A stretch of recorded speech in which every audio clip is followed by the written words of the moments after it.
Assalamualaikum. Hi everyone. So what is the learning outcomes for today's lecture? I hope by end of today's session, you should be able to describe the characteristics and functions of external barriers in defense against infection. There are different types of external barrier for our body system. So we will look at one by one. An outline for today's lecture is that I want to give you a brief or overview of two types immune system, which is innate and adaptive defenses. For today, we will learn about the innate first. And you will learn about the first line defense, the physical barrier that involve the second line defense, which involve the cellular components, other chemical substance, and also physiological responses. Okay, so again, what is immunity? Immunity is a state of protection of our human body from infectious disease.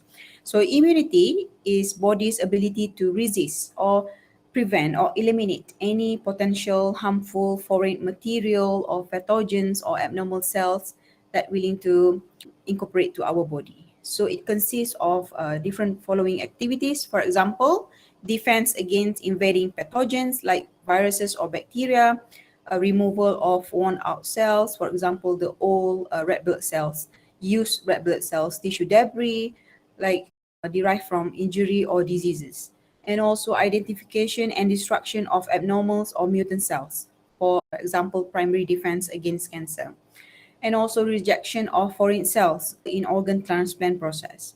Inappropriate response, for example, allergies and also autoimmune disease. So I teach you last week how unbalanced in our immunity systems, or maybe something goes wrong with our immune system, somehow lead us to allergy responses or autoimmune disease. So this is overview of our whole immune system. It is divided with innate immunity, which is a rapid response, and it is broad range of detecting pathogens, and also acquired or adaptive immunity, which we call it as a third line defense. But today, let's focus here about the immunity response. So we want to focus on external defense, which we call it as a first line defense, and also internal defense or second line defense. So invading pathogens are able to, penetrate the first line defense to enter the second line defense. And more potent pathogens, for example, potent viruses or microbes, are able to penetrate the second line defense to enter the third line defense. So we will see different types of pathogens that are able to do so later. Okay, so let's focus on the first, the external defense. So here I'm giving another flowchart to ease your understanding. So for innate immunity, it can be divided into external defenses or internal defenses. And external defenses usually involve the physical or mechanical barrier, for example, the skin, mucosal membrane, and other barriers. And for internal defense, it involves three different types of factors, which is the cells, chemicals, and also physiological responses. Okay, so let's move on to this first, the external defense. So the first line defense, what we call it external defense, which involve roles of anatomical barrier. So anatomical barrier is made up of three different factors. The first one, physical and mechanical, which provide the body's most basic form of defense mechanism. It can be skin, mucous membrane, and other mechanical processes. And also it involves the chemical, which is the secretion or antimicrobial proteins that present in the cells. And the third one is biological or microbiome factor, the microbes that reside in our body that competes with the pathogen in terms of cellular binding or nutrients. Okay, so we will learn each of these. Okay, the first one, physical and mechanical barrier. So physical barrier prevent microbe from reaching the tissues that are susceptible to infection. There are different types of physical defense. The cellular defense, which involve the skin, mucous membrane, endothelial cells that deny the entry of pathogens to our body. And also mechanical defense, shedding of skin cells, mucociliary sweeping, peristalsis, flushing action of urine and tears, remove the pathogens from potential sites of infection. And also we have the microbiome, the resident bacteria we call it as a good bacteria of the skin, upper respiratory tract, gastrointestinal tract, and genitourinary tract. Okay, let's look at the first one, the skin, which made up the physical barrier. So skin composed of three layers of closely packed. So we have the epidermis, dermis, and hypodermis. So the skin cover the body and protect the underlying tissue from invasion from the microbes or other pathogens. And you have to know that very few microbes can penetrate the skin, but the tiny abrasion or tiny cut, okay, may allow their passage to our body. So what are the characteristics of skin that made it so effectively to deny the entry of the pathogen? So it has a keratinized epithelial cells that provide the dryness, hardening of the skins, and resistant to degradation by bacterial enzyme. Okay, and also there is a fatty acid presence on the skin surface, which is made it very dry, salty, and acidic.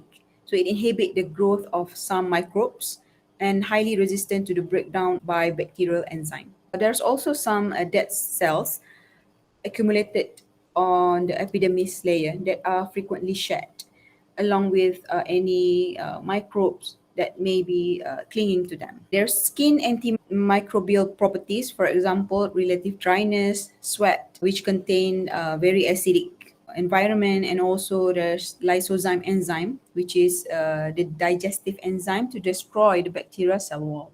And also there are substance which is antimicrobial, we call it as a dermacidin. So this is an example on how the skin can become a good physical barrier to prevent the entry of the pathogens to our body. So this is the layer of the skins, the layer of epithelial cells, which have a glands that secrete the sweat or any other secretions that could prevent the entry because of the acidic environment of the skin surface.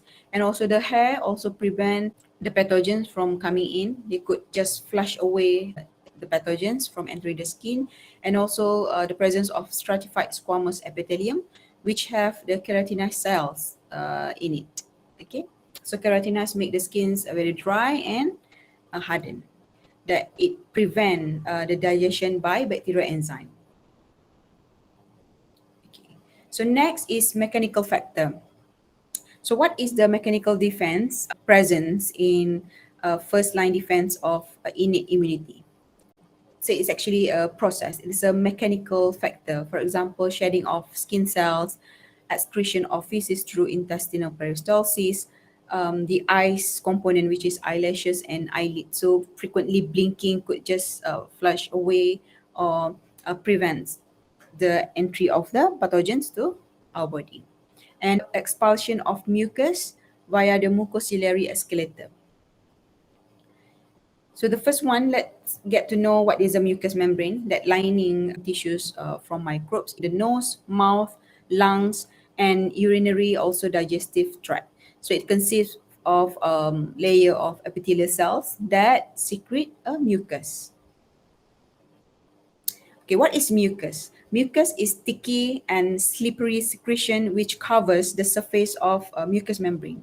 The most important thing you need to know is that it contains the lysozyme and immunoglobulin. And lysozyme is actually enzyme found in saliva, sweat, and tears that destroy the cell wall of certain bacteria. There's a mucus at the lining, that the mucus is actually trapped or contain the bacteria or viruses. The mucus on the lining of the epithelium cell will be just flushed away by the ciliated cells. So cilia involved in locomotion or movement. So it will move.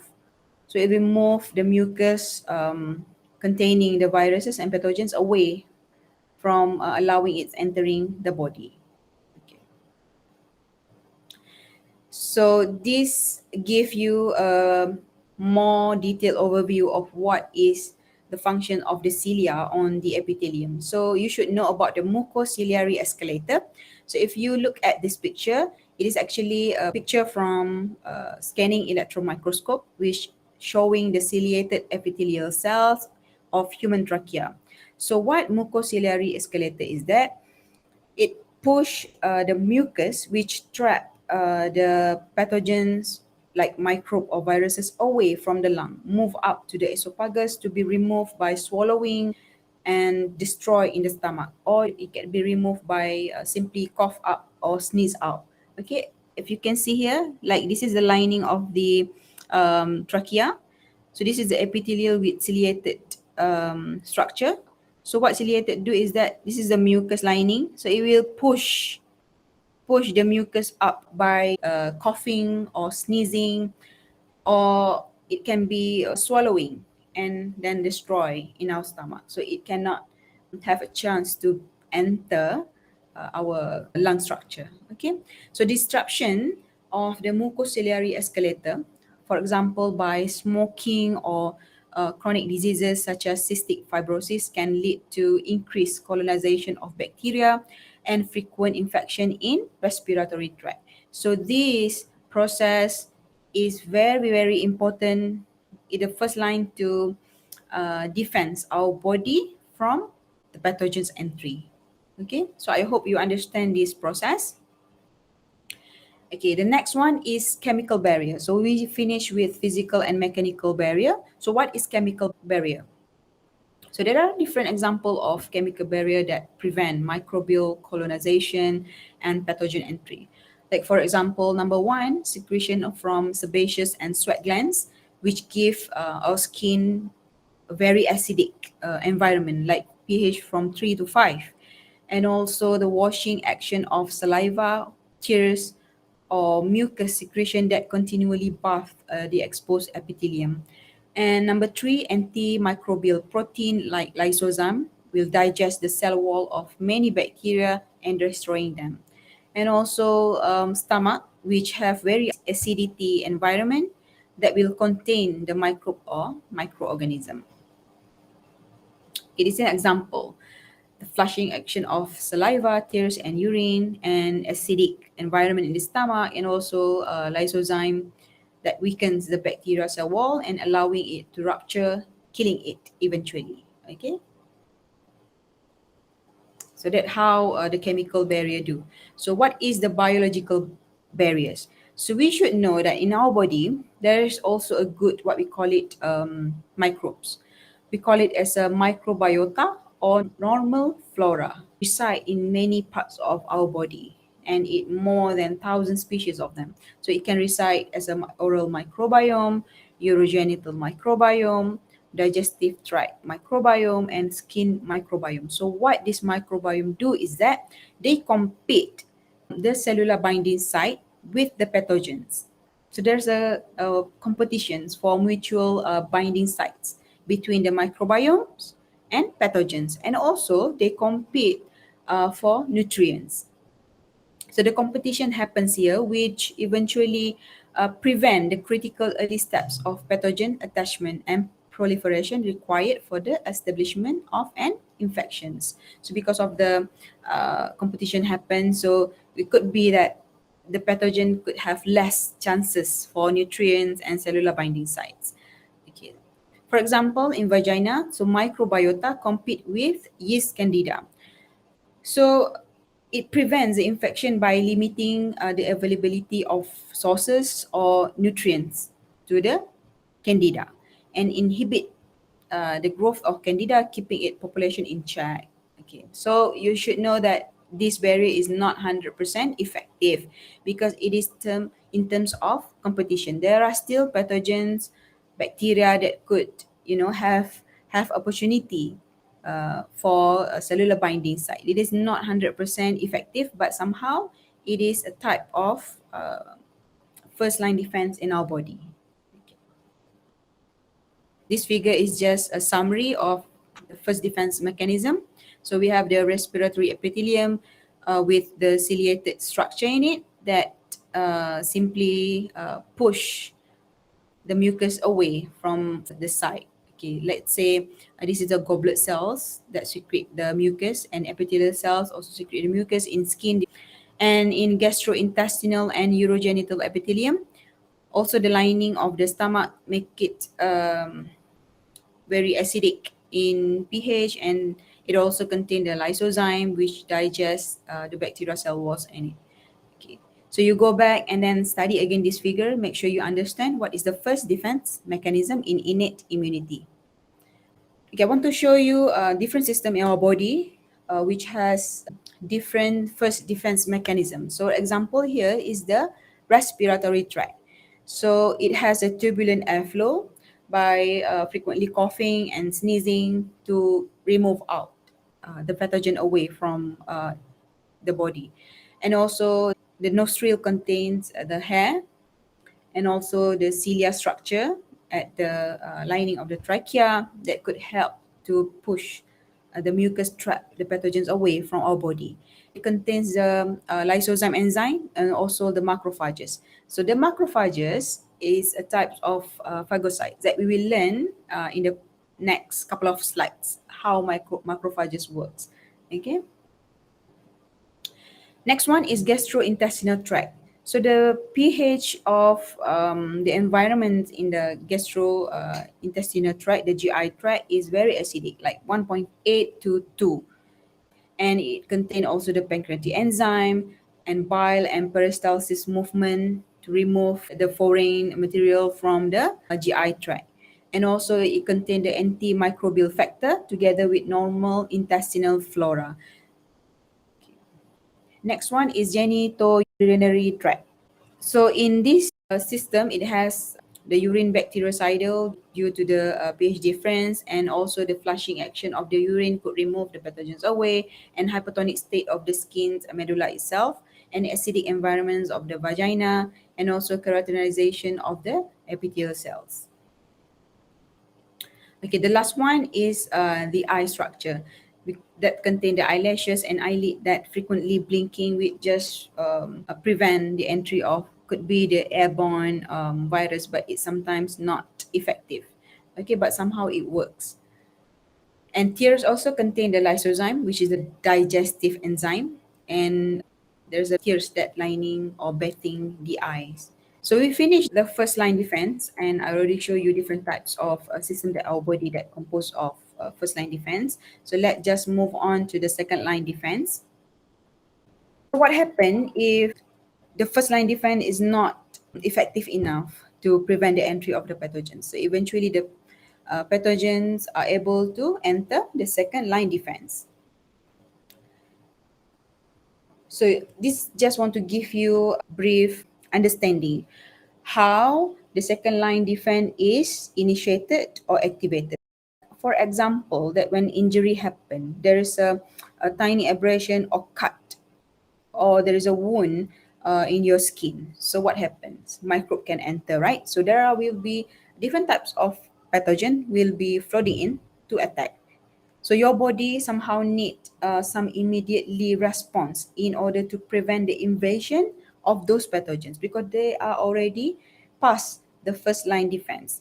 So what you need to know that in second line defense, there are different types of cells. We call it cells of immune system that have different function and roles to involve in second line defense. Okay.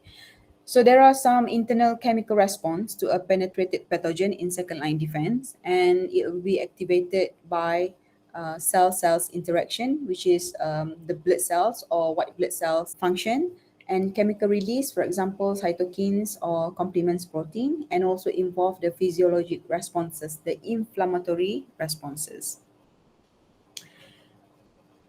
So in internal defense, you should know these three factors. So you should know the cell-cells interactions, for example, macrophages, natural killer cells, chemicals, the interferon, interleukins, cytokines, complement proteins, and also the physiologic responses, for example, the inflammation and fever. Okay, let's go with the number one, the cells of the immune system.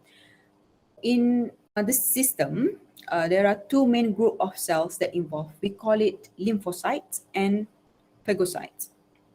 So the phagocytes is actually different types of cell which could ingest and digest the pathogen or infected cells and eventually will kill it. But lymphocyte, it recognizes the specific pathogen through interaction with receptor in their cell surface membrane. And it responds in one of several ways by secreting antibodies. So this type of lymphocyte, we will learn it in the adaptive system. So this is just want to give you overview of how your cell derive. So in fetal development, there are process of hematopoiesis where hematopoietic stem cells dividing and differentiating into different types of blood cells. So as for white blood cells, there are different types of white blood cells, and you just need to focus on this phagocyte, which derive from the neutrophil, macrophage, and also dendritic cells.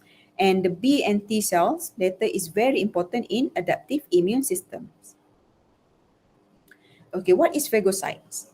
Phagocytes are produced in the bone marrow during the hematopoiesis process. Okay, and it produces cells that develop into monocytes or neutrophil. Okay, that monocyte later will develop into a macrophages. Okay, first one, what is neutrophil? So it is most abundant white blood cells, account for more than 50 to 60% of total white blood cells, and it is very efficient phagocytes, that because it is very abundant compared to other white blood cells, and their large numbers is released especially during the infection. And neutrophil actually attracted to chemicals released by the bacteria, and when they sense the chemical that released from bacteria, they are able to recognize it, and then they will have phagocytosis that eventually we kill themselves as well, that we call it is as a kamikaze cell. So neutrophil have a lifespan that ranges from a few hours to few days, which is a short life. Okay, somehow because they need to kill the cell and kill themselves as well. So that neutrophil accumulated in large proportion of pus here at the infected area. Okay, there's an accumulation of white blood cell. We call it as a pus. And neutrophil also secrete pro-inflammatory cytokines where exposed to inflammatory mediators. So what is phagocytosis? It's a process. So phago is to eat and cyte is cells. Okay, white blood cells, for example, neutrophil, they will find, eat and digest the microbe. And for neutrophil, somehow it will kill themselves eventually upon the phagocytosis process. Okay, it is the process by which phagocyte ingest or engulf other cells or particles or pathogens. So resting phagocytes become activated when they sense the inflammatory mediators.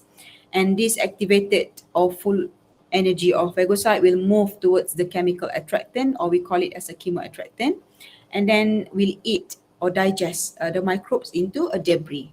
So let's look at the detailed mechanism here, how neutrophil eat and digest microbe. So this is a microbe making entry into a specific cells, and then upon their entry, so the neutrophil will sense the entry of the pathogens by a chemo-attracting process. When the neutrophil recognize the microbe, it will form a phagocytic vesicle. We call it as a phagosome. Okay, and then fusion of the phagosome with the lysosome to form a phagolysosome. And what happened here is actually the digestive enzyme will digest the bacteria cell wall and then eventually killing it. The residual body will be discharged as a waste material, the debris. It will not reside in the cell, but it will be secreted out. So this is a process of phagocytosis, eating the cells. Okay, next is monocyte. Just now is neutrophil, now monocyte. It is composition of the phagocyte. So what is monocyte? It is account for 5% of white blood cells, and there are two types, macrophages. It is when microcyte migrates to other tissue, so it is known as macrophages. And also dendritic cell is a type of monocyte. So macrophages, it is known as big eaters. There are two types of macrophages, which is fixed macrophages and wandering macrophages. So fixed macrophages resides in area more susceptible to pathogen invasion, such as the lung or the intestine. So it has a specific site to reside. But for wandering macrophages, it moves around the bloodstreams and lymph nodes to detect the invaders. Okay, and macrophages, what they do is that they digest the microbe, but much slower than neutrophil, and they do not self-destruct themselves during the digestion process as compared to the neutrophil. And macrophages are more durable and long-lived than neutrophil because they do not self-destruct themselves, right? So it could last for more than years. And it also secretes pro-inflammatory cytokines when exposed to inflammatory mediators, and this can activate other immune response. And macrophage also can form bridge between the innate and adaptive immunity. So you will learn that macrophage will have the antigen presenting receptor on its surface, so that it will be recognized by the T cells in adaptive immune system, that we will learn in the next topic. This is an example of fixed macrophages. So the names or the characteristic depends upon their location. So in brain, it is known as macroglia cell. Blood, it is known as monocyte. Liver is Kupffer cells. Epidermis of skin, Langerhans cells. In lung, alveolar macrophage. In bone, osteoclast, connective tissue, histiocytes. So different names, but it is types of macrophages. So there are three distinct types or functions of macrophage, which is the first one is phagocytosis, ingest and digest the pathogens, and also as antigen presentation on its surface to be recognized by T helper cells in adaptive immune system. And also it secrete cytokines, that the cytokines will be processes in inflammatory response. So what is antigen presenting cell in innate immune response? So APC mediate the cellular immune response by processing and presenting antigens for recognition by T helper cells in adaptive immune system. So APC include dendritic cells. Dendritic cells can be APC, macrophages can be APC, and also B cells. So the process here, so APC will display here, as you can see. So this is antigen presenting cell. It could be macrophages or dendritic cells or B cell. So let's say a macrophages eating or engulfing some bacteria here. So the destruction of bacteria will release some antigens that will appear on the surface of the macrophages. That antigen will be recognized by the MHC. MHC is a receptor that present on the surface of the macrophages, so that this complex here will be recognized later by the T cells. So T cells with the T receptor here will recognize this antigen and MHC complex in the antigen presenting cell. So what they will do, they will proceed with the adaptive immune response. So this one we will learn later in adaptive immune response, but here you should know what is the APC and how APC functions. This is a figure of a bacterium engulfed by a macrophage type of APC that encased or enclosed in a vacuole. Okay. When lysozyme enzyme digests the bacteria, so the digest or destructed bacteria will release some antigens that can appear in the surface of the macrophages. The antigen is recognized or making complex with the major histocomplex 2 receptor on the macrophages, that this complex will be recognized by T helper cells. So this is same principle as the previous figure that I explained. So you just know about the function and the principles of how the APC works. Okay. Another types of monocyte is dendritic cells. So it is also a type of APC, but it is more efficient than macrophages.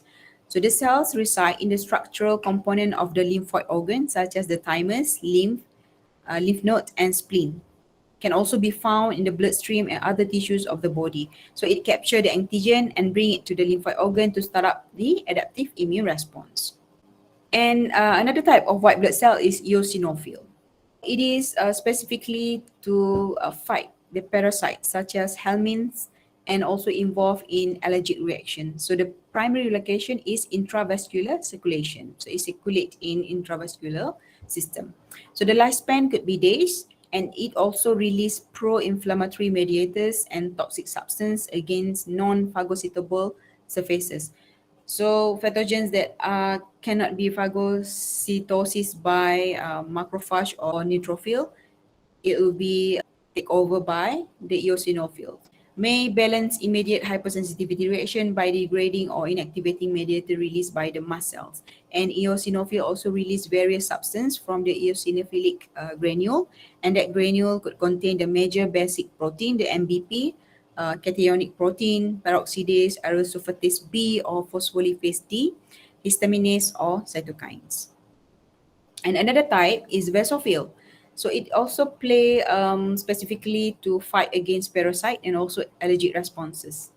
And it release the inflammatory mediators, and the primary location is almost similar with eosinophil, which is the intravascular circulation. And also the lifespan could be days. And the granule contain the heparin, histamine, serotonin, and interleukin, which release upon inflammatory response. And you should know about the mast cell as well. It play a role specifically in inflammatory process and also wound healing. Okay, also play best role in immediate hypersensitivity for allergy and anaphylaxis. And young basophils settle into tissue and become mast cells. And the primary location is the tissues. And the lifespan is quite long, which is could be months. And the granules rich in heparin, histamine, serotonin, serine proteases, and also prostaglandin D2. And natural killer cells are important cells in the innate immune response as well. So it is not a B lymphocyte or T lymphocyte, but it is also important parts of the innate immune system. So it specifically kill the virus or bacteria infected cells towards more intracellular pathogens, and that's why it is very efficient in killing the cancer cells, which derive intracellularly, not coming from the outside. Okay, how does the natural killer cells kill? So natural killer will secrete when they sense the unhealthy or unwanted cells. They will secrete a porphyrin or granzyme. That porphyrin, when the cells that exposing to porphyrin will form a transmembrane pore, and granzyme enter a pore and causing apoptosis to the cells. Apoptosis is a programmed cell death. So upon exposure to porphyrin and granzyme, the cell will eventually will lead to the cell death. Okay, that's how NK cells mediated the killing in the unhealthy or unwanted cells. So we finish with the first part, the cells factor. Now, what is the chemical factor in internal defense? So we should know the composition of the human blood. So there is a 40% of red blood cells, 55% of plasma, and also there is a small percentage of white blood cells. So we already covered the functions of white blood cells in immune system.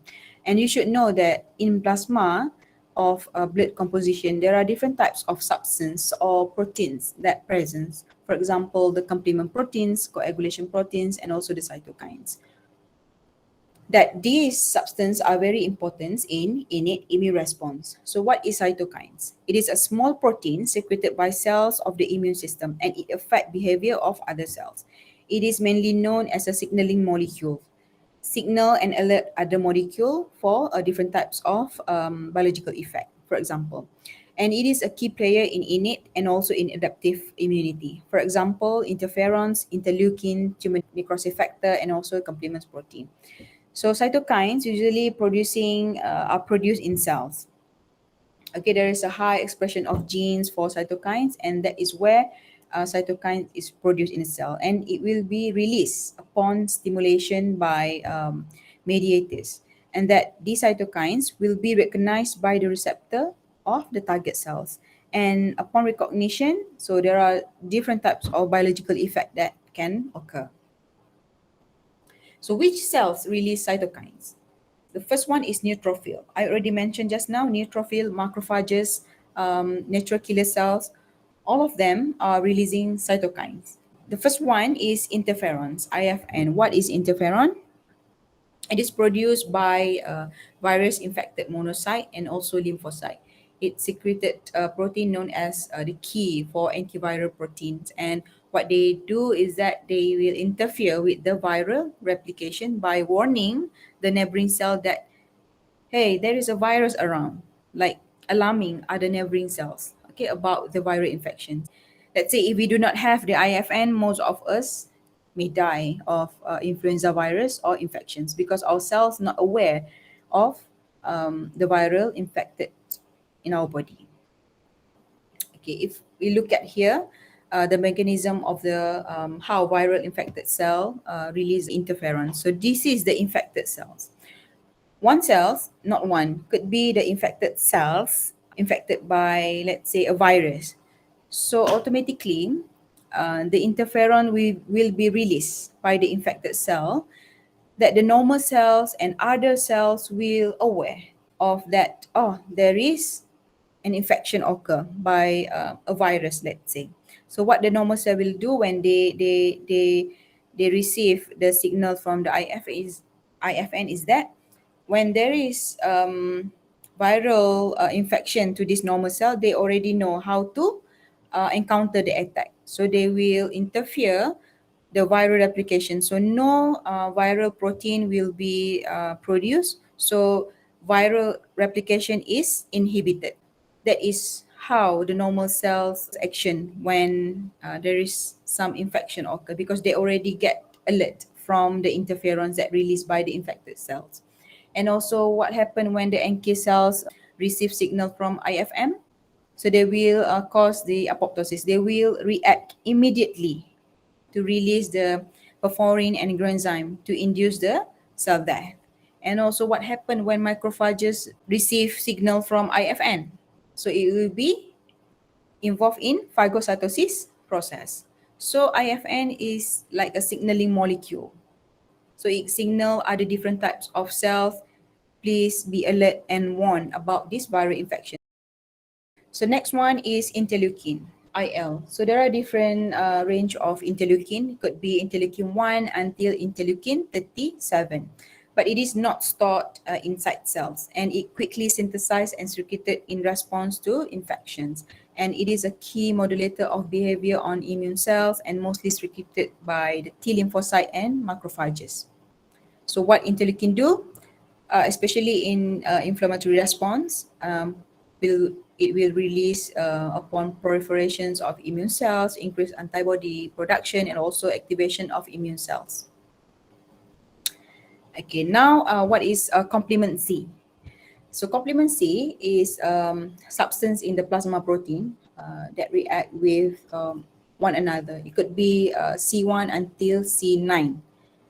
Okay, and the protein can bind to microbes and coat the microbe. It is essential part of the innate immune response, and it also enhances the adaptive immune response, which will be taught later. So how the proteins function is that it facilitate the phagocytosis, it causes the direct lysis of pathogens, and also involved in inflammation process. Okay, how do C proteins facilitate phagocytosis? So there is process, we call it opsonization, during the phagocytosis.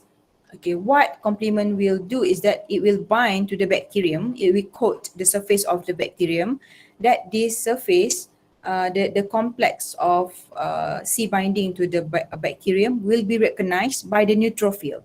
So neutrophil will have the C receptor. So this receptor will recognize this C binding on the bacterium. So it's like a signal.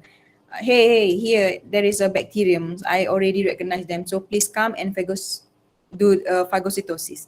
And then the neutrophil will bind to the C complement, and then the phagocytosis is initiated. So that's how the phagocytosis happen. So you would wonder how, when I talk about the phagocytosis earlier, so how neutrophil recognize the pathogen. So this is actually how they recognize the pathogen, by the actions of the complement protein. So it has actually the actual mechanism on how the recognition process occur. So there are one types of proteins in plasma. We call it as a coagulation protein. So it helps to stop bleeding after injury to blood vessels, and its system is very complex. It composed of platelet, coagulation factor, and vitamin K. And how does blood clot? Is that when there is an injury, platelet attached to the endothelium, the vessel wall, and then that is when the platelets start to release the fibrin to begin to seal the endothelium. But somehow they need to repair the injury, is that when the RBC, the red blood cells, comes in to completely seal the endothelium. Why I'm showing you this is that when you learn about the inflammation later, you will relate with this process. Okay, so this is the summary of innate response, the second line internal defense. So I already explained about the cellular factor, which involve the neutrophil, monocyte, macrophages, dendritic cells, NK cells, and other types of cells. And also extracellular, a substance that being releases. For example, IF, IL, TNF, cytokines, complement, and also coagulations. And what now? So the third factor that involved in internal defense is physiologic response. So I focus here the inflammation. So what is a physiologic response? It's actually body alarming that trigger by the pathogen, damaged cells, or other toxic compounds. And inflammation is actually a complex biological process by which body responds to any pathogens or any irritants, or it could be associated with swelling of tissue. And it is also a key player in innate immune response. So it is immediate, local, and then non-specific response, and major effector of innate immunity that help eliminate infectious agent. So there are stepwise that involve in inflammation. So the first one, there are chemicals like histamine or leukotriene, prostaglandins, and chemotactic factor that is released. And the second step usually involve the response in blood vessel. It could be vasodilations or increased permeability, capillary permeability of blood vessels. And the third step is leukocyte or white blood cells recruited via margination or diapedesis. I will explain later. Also, cells will undertake chemotaxis and migrate towards the chemical agent or the bacterial secretion, and usually involve the neutrophil, eosinophil, macrophages to clean up the infected area. Okay, if we look at here, so when there is a cut here, let's say wound injury, okay, there is a release of inflammatory and chemotactic factor that will trigger the mass and basophil to comes in, and then there is a vascular changes in blood vessels. It is actually the dilation here, the dilation of the blood vessels. This is a normal and this is a dilate blood vessel, and also increase the capillary permeability. So this is a normal blood vessels, and when there is a trigger, so it become increase in capillary permeability. So there is a leaking of blood vessels here.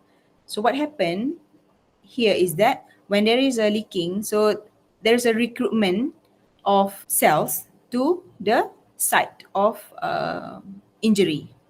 So let's say here, when there is injury happen, there is a bacteria coming, flooding into attack. So macrophages go to the site because there is an increased permeability leaking here. So it will go out from the blood vessel and then directly to the infected area. So it will engulf a bacteria.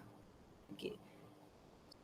And also what happened again is that the red blood cells, platelet, the coagulation substance that I explained just now will go out to the injury area and will seal the open wound here. So that is how the inflammatory response happen. Okay, this is also the same figure. So I provide two, maybe it could help you to ease your understanding. So the actual inflammatory response trigger the inflammatory mediators, and then will increase the vascular permeability and also blood vessel dilation. That is where the neutrophil, macrophages, chemotaxis, it will go out from the blood vessel to the infected area, so that a neutrophil and macrophages will engulf the bacteria at the infected site. And also the action of the plasma protein, the coagulation, will go out to the infected site to seal the injury, for example. Okay. And there is a signs of inflammation, like I said, vasodilation, could be the heat and redness, and then will generate a fever, and capillary permeability will cause the swelling and pain and also temporary loss of function. And this is the main role of inflammation in innate immunity. So it will initiate the phagocytosis and limiting spread of infection, stimulate the adaptive immune response later, and also initiate tissue repair. Okay. There is a good and bad about inflammation, that for progressive healing, like upon infection, like from burn, allergic reaction, trauma, cuts, laceration, stabbing, frostbite, chemical irritant, it is temporary. It has to be um, inflammation process there in order for the healing to occur. But there are some also progressive destructions that is usually caused by chronic diseases, for example, cancer, Alzheimer, cardio disease, autism, and so on. But usually at progressive healing, it has to happen in order for the tissue to heal. Okay. Like for example here, that chronic inflammation which will cause the tissue damage. Like this normal tissue, when inflammation occurs uncontrollably, it will become a chronic inflammation that eventually will cause the tissue destruction or tissue damage. And you should know also there is a collaboration or relation or association between the innate and adaptive immunity. For example, the close collaboration that macrophages can secrete cytokines that affect the type of adaptive immunity, and also macrophage and dendritic cells also will have the antigen presenting on their surfaces, that it will become the antigen presenting cell that will be recognized by the T helper cells later at the adaptive immune system. And also lymphocyte will increase the effectiveness of macrophages. So there is a association between the innate and adaptive that we will learn next week. Okay, so this is just a summary for today. So you know about the non-specific immunity response, you know about the barrier. I give you an example of epithelium, there are mucus secretion and also fluid flow. And cells, you should know about the phagocytes, the neutrophil, macrophages, and also natural killer cells, eosinophil and basonophil action as well. And chemical signals, for example, interferons, complement proteins, and also inflammatory mediators. Okay. So we will cover the adaptive immune system next week. So this is the last slide. So we end our lecture today.